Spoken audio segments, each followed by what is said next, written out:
YouTube پر آپ لوگوں کی جانب سے جو سوالات پوچھے گئے ہیں ہمارے تجزیہ کاروں سے وہ ان کے سامنے رکھیں گے۔ عمر چیمہ صاحب، آپ کے لیے یہ سوال آیا ہے کہ بھارتی کورٹ نے واضح کیا ہے کہ ڈاکٹرز کی صاف اور قابل فہم لکھائی مریض کا بنیادی حق ہے، کیونکہ غلط دوا زندگی اور موت کے درمیان فرق ڈال سکتی ہے۔ تو کیا پاکستان میں بھی ایسی ضرورت ہے؟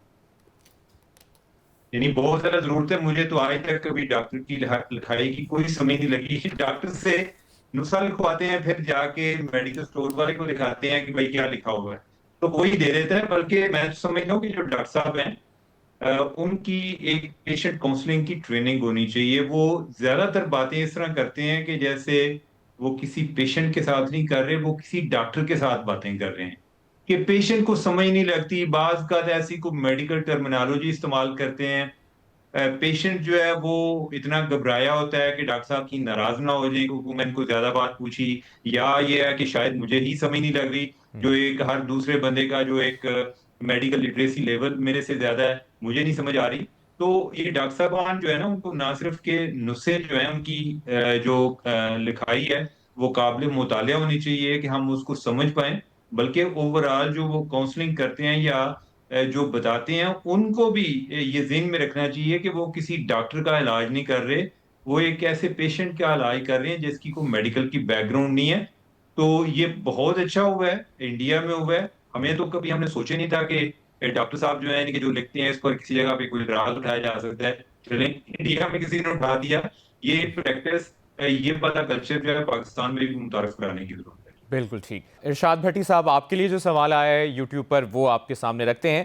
سوال آپ سے یہ پوچھا گیا ہے کہ علی امین گنڈا پور کا کہنا ہے کہ پارٹی میں اختلافات کو بھڑکانے کی کوششیں ہو رہی ہیں، بعض ویلاگر اور رہنماؤں کو گروپ بندیوں کے ذریعے آگے لایا جا رہا ہے۔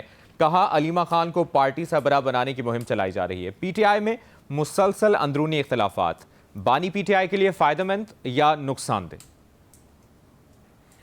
ڈیفینیٹلی نقصان دہ ہیں۔ فائدہ مند کس طرح ہو سکتے ہیں، پہلی بات۔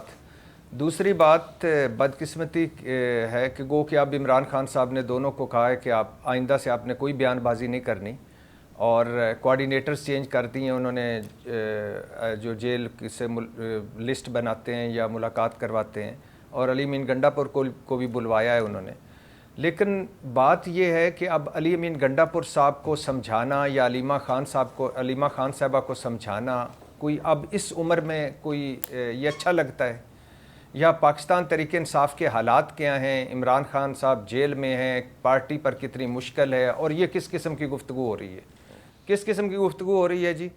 کہ علی امین گنڈا پور صاحب اسٹیبلشمنٹ سے تھرو ہو چکے ہیں، علیمہ خان صاحبہ اور ان کے لوگ کہتے ہیں، اور یہ پارٹی میں وہی کر رہے ہیں جو اسٹیبلشمنٹ چاہتی ہے۔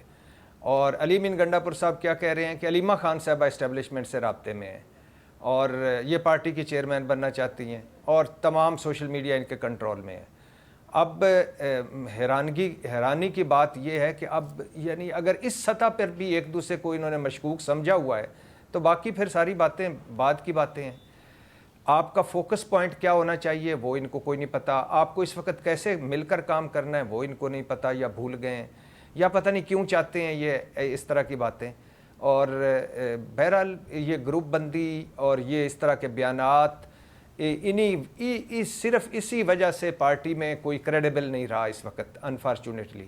اوپر عمران خان ہیں، نیچے پارٹی کے کارکن ہیں یا ان کے ووٹرز ہیں یا لوگ ہیں یا عوام ہیں، درمیان میں پارٹی مسنگ ہے اور وہ آپس میں لڑ رہی ہے۔ ٹھیک ہے ارشاد بھٹی صاحب، آپ کا جواب بھی سامنے آ گیا۔ ایک اور سوال جو کہ یوٹیوب پر پوچھا گیا ہے محمل سرفراز صاحبہ کے لیے، وہ یہ ہے کہ غزہ کے لیے امدادی قافلوں پر اسرائیلی فوج کے حملے اور کارکنان کی گرفتاری نے ایک بار پھر یہ واضح کیا ہے کہ انسانی ہمدردی کی بنیاد پر جانے والی امداد کو کس طرح روکا جا رہا ہے۔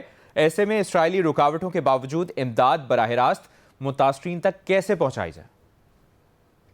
دیکھیں بچہ سیدھی سی بات، متاثرین تک امداد تو جو ہے وہ جب تک امریکہ یا دوسری جو پاورز ہے وہ نہیں چاہیں گی اور اسرائیل کے اوپر اتنا پریشر نہیں ڈالیں گی تو وہ تو نہیں پہنچ سکتی۔ لیکن جو لوگ بہادری کے ساتھ یہ فلوٹیلا کے ساتھ، آپ دیکھیں کافی زیادہ ویسلز تھی جو گئیں، لیکن جس طریقے سے جس اسرائیل نے جو ایک طرف نسل کشی کر رہا ہے، ان لوگوں کو سٹارو کر رہا ہے، اور جس طریقے سے وہ امداد پہنچنے سے روک رہا ہے، میرے خیال میں اس کے اوپر جتنی مذمت کی جائے گا میں، لیکن بڑی ایک ڈس اپوائنٹنگ چیز ہے مبشر، وہ یہ کہ آپ دیکھ لیں کہ گلوبلی بھی میڈیا نے اس فلوٹیلا کی اس طرح کی کوئی کوریج نہیں کی، پھر گورنمنٹس نے بھی اگر آپ دیکھیں انہوں نے، وہ بے شک عرب ممالک ہوں، مسلم ممالک ہوں، انہوں نے بھی کوئی اس طرح سے فلوٹیلا کی باتیں نہیں کی تھی. یہ تو جب یہ روکا گیا اور جب اس طرح کی چیزیں آپ دیکھیں نا، ہمارے فارمر سینیٹر مشتاق صاحب جی ہیں، وہ بھی مشتاق احمد صاحب، وہ بھی بیچارے جو ہیں ان کو بھی اریسٹ کر لیا گیا ہے، اور ہماری حکومت کو بلیٹڈلی ان کا نام لینا یاد آیا، یعنی کہ جب پہلے کنڈیم کیا تھا فلوٹیلا کو، اسرائیل کے احکام کو، تب اس وقت ان کا نام نہیں لیا تھا، اس کے کئی گھنٹوں کے بعد یاد آیا کہ ہمارے پاکستانی بھی جو ہیں اس کے اندر ہے.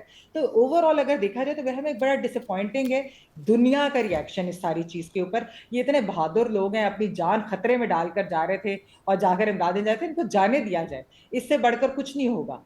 اور یہ جو بات اس وقت پیس پلان اور غازہ پیس پلان اور وہ جو ساری چیز ہو رہی ہے، جو ٹرمپ کے پیس پلان کی بات ہو رہی ہے، وہ کس طرح سے آگے بڑھے گا اگر اس طرح، یعنی کہ ان لوگوں کو بھی نہیں جانے دیا جائے.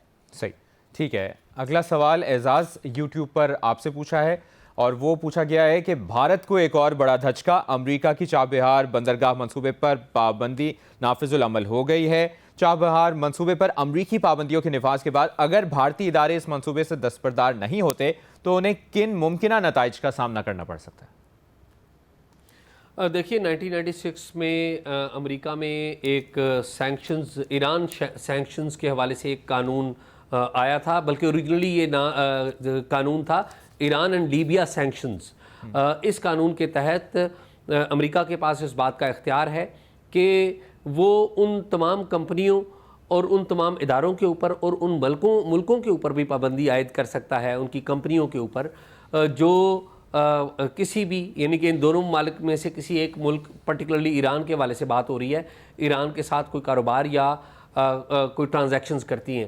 امریکہ کے پاس کچھ اور قوانین بھی ہیں، سینکشنز ایکٹ بھی ہے، adversaries of America sanctions act بھی ہے ایک، جس کے تحت امریکہ مخالف جو لوگ ہیں یا ممالک ہیں ان کے اوپر امریکہ پابندی عائد کر سکتا ہے. اور جو 2-3 بڑی چیزیں ہو سکتی ہیں کہ جو لوگ اور جو ادارے اور جو کمپنیاں کام کریں گی ان کے ساتھ، ان کے امریکہ میں جو ایسٹس ہیں وہ منجمد ہو سکتے ہیں.